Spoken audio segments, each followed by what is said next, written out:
सबसे बड़ा योद्धा कलयुग में बने हारे का सहारा।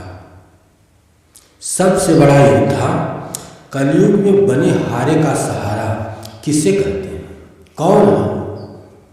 आइए जानते हैं। महाभारत के युद्ध में एक पात्र ने बहुत ही बड़ी निर्णायक भूमिका निभाई थी। उन्हें खाटू वाले श्याम के नाम से जाना जाता है। लेकिन जानने से पहले मित्रों, दोस्तों, हमारे चैनल को लाइक सब्सक्राइब जरूर कर लीजिएगा। दोस्तों नमस्कार, जय श्री कृष्णा, जय श्री कृष्णा, जय खाटू वाले श्याम जी महाराज की जय। महाभारत के युद्ध में बर्बरीक नाम के धनुर्धर ने बड़ी अहम भूमिका निभाई थी। बर्बरीक की गिनती दुनिया के श्रेष्ठ धनुर्धरों में की जाती है। विशेष बात यह है कि बर्बरीक युद्ध न लड़कर पांडवों की जीत की वजह बने, कारण बने। उन्होंने युद्ध नहीं लड़ा और पांडवों को विजयी बना दिया। वो महान वीर कौन थे?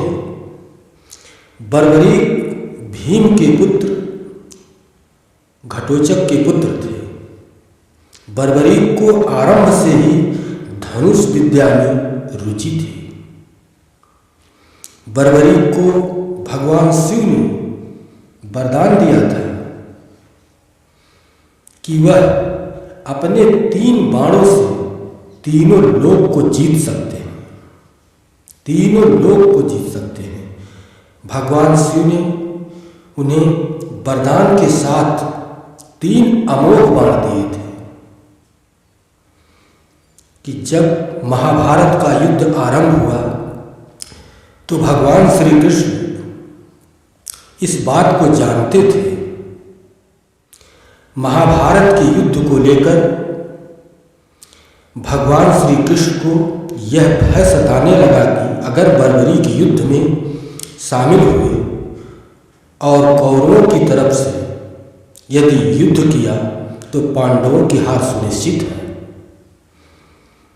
पांडव हार जाएंगे और हम धर्म की रक्षा के लिए युद्ध कर रहे हैं तो धर्म हार जाएगा। बर्बरीक को हारने का सहारा कहा जाता है। भगवान की चिंता थी बर्बरीक हारने वाली सेना का साथ देंगे और कौरवों को इस युद्ध में हार होगी।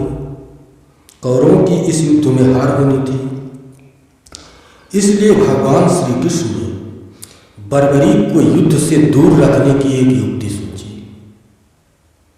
कि बर्बरीक को युद्ध से दूर ही रखा जाए। एक दिन वेश बदलकर भगवान श्री कृष्ण अर्जुन के साथ बर्बरीक से मिलने पहुंचे। बर्बरीक युद्ध के लिए निकलने ही वाले थे।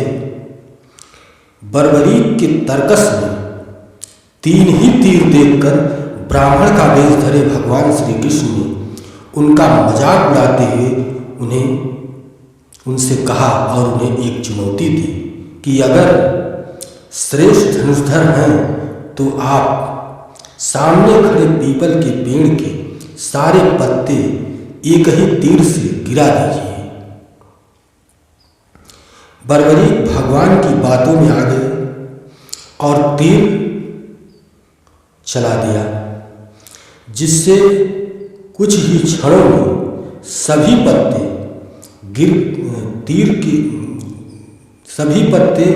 गिरकर तीर श्री कृष्ण के पैरों के सामने चक्कर लगाने लगा। सभी पत्ते गिर गए और श्री कृष्ण के पैरों के पास उनका तीर आ गया। इस पूरे घटनाक्रम में बर्बरीक की तीर अंदाजी का पता करने के लिए श्री कृष्ण ने चुपके से एक पत्ता अपने एक पैर के नीचे दबा लिया था। बर्बरीक को यह बात समझ में आ गई। उसने मुस्कुराते हुए श्री कृष्ण से अनुरोध किया कि वे अपना पैर पत्ते से हटा लें ताकि तीर अपना काम पूरा कर सके। इसे देखकर भगवान मुस्कुराए और चले गए, लेकिन फिर आए। फिर श्री कृष्ण दोबारा ब्राह्मण की वेश में बर्बरीक के पास पहुंचे और उनसे दान मांगा, और दान में सिर मांग लिया। बर्बरीक महान धर्मधर होने के साथ बात के भी धनी थे और वचन के पक्के थे।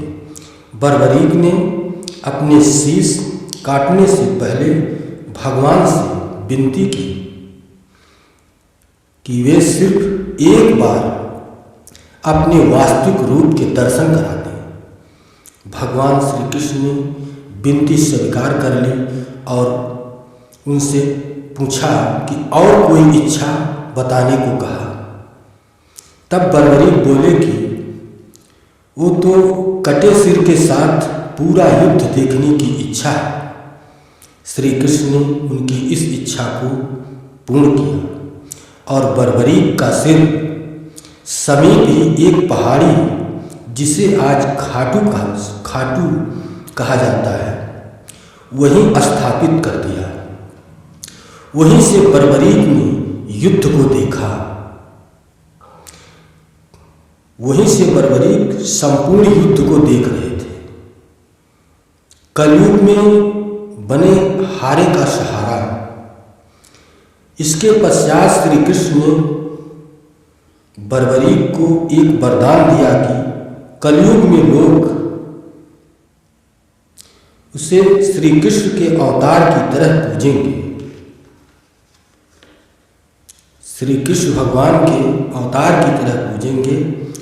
आज उसी स्थान को खाटू मंदिर के नाम से जाना जाता है, जहाँ पर बर्बरीक की खाटू श्याम के रूप में पूजा की जाती है। अब कथा अमृत समाप्त होता है। फिर मिलेंगे अगले एपिसोड में। तब तक के लिए मित्रों, दोस्तों, नमस्कार। चैनल को लाइक सब्सक्राइब जरूर कर लीजिएगा मित्रों। नमस्कार दोस्तों, नमस्कार।